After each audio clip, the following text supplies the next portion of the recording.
এখান থেকে বেরিয়ে যাও। শিবম নিজের ভাগ্যের জন্য ভিতরে ভিতরে কাঁদছিল। ও সেখান থেকে চলে যেতে যাচ্ছিল, ঠিক তখনই একটি কালো গাড়ি এয়ারপোর্টে এসে দাঁড়ায়, যেখান থেকে শহরের সবচেয়ে বড় ব্যবসায়ী নিতিন রায়জাদা বেরিয়ে আসেন। তার চোখ সরাসরি শিবমের উপর পড়ে এবং ওকে দেখেই তিনি ওর দিকে দৌড়ে যান। শিবম, আপনি? স্যার, আপনি আমাকে চিনতে পেরেছেন? মিস্টার রায়জাদাকে চেনে না এমন কেউ ছিল না, কিন্তু ওনাকে শিবমের সঙ্গে কথা বলতে দেখে দৃষ্টি এবং ঋষভ দুজনেই অবাক হয়ে যায়। এমন বড়লোক লোকটা ওই ভিখারিকে কিভাবে চিনতে পারে? আমিও সেটাই ভাবছি।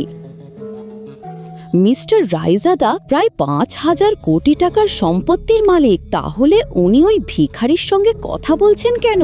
নিশ্চয়ই ও ওনার ড্রাইভার হবে। হ্যাঁ, এসো।